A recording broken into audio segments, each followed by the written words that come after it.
After that, we went to Vrindavan for another 10 days and with Prabhupada. And while we were there, Srila Prabhupada received word that there'd been some trouble in Bombay. Prabhupada had trouble purchasing the land there in Juhu Beach, and one man who sold him the land was creating a lot of disturbance for Prabhupada.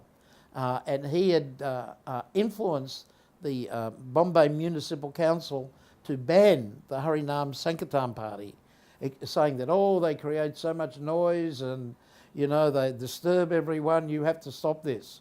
So under the influence of this Mr. Nair, the municipal council, they banned us from going on Harinam. So Prabhupada, he wanted to form a Harinam party, following in the footsteps of the civil disobedience movement of Lord Chaitanya Mahaprabhu. So at that time, the American devotees and the European devotees, they only had like 3 or 4 week visas. And at that time, they had to go back to their home countries. But the Australian devotees, being members of the Commonwealth country, we didn't need visas at that time. So we were able to stay in India. So when Prabhupada knew that, he asked the Australian devotees to go to Bombay and to engage in this program. So we came down. At that time, most of the devotees in that festival, they all got dysentery. The conditions were quite tough. And we went down on the train.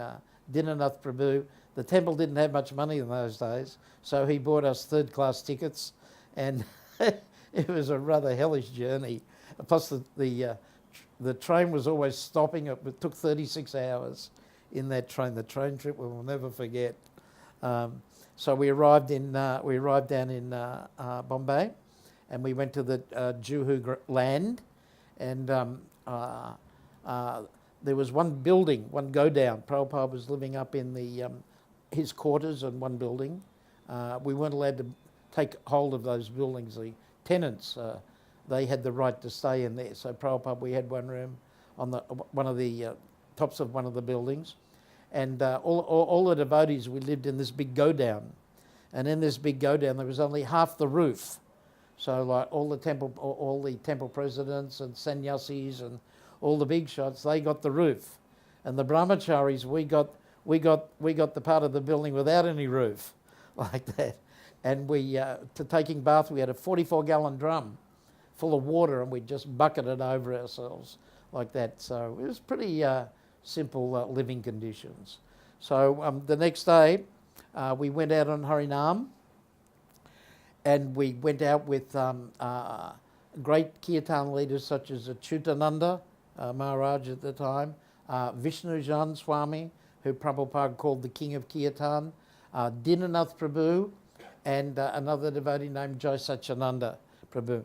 And these 3 or 4 devotees, they were some of the greatest kirtan leaders ever in the history of ISKCON. So we were so fortunate to go on Harinam with these wonderful kirtan leaders.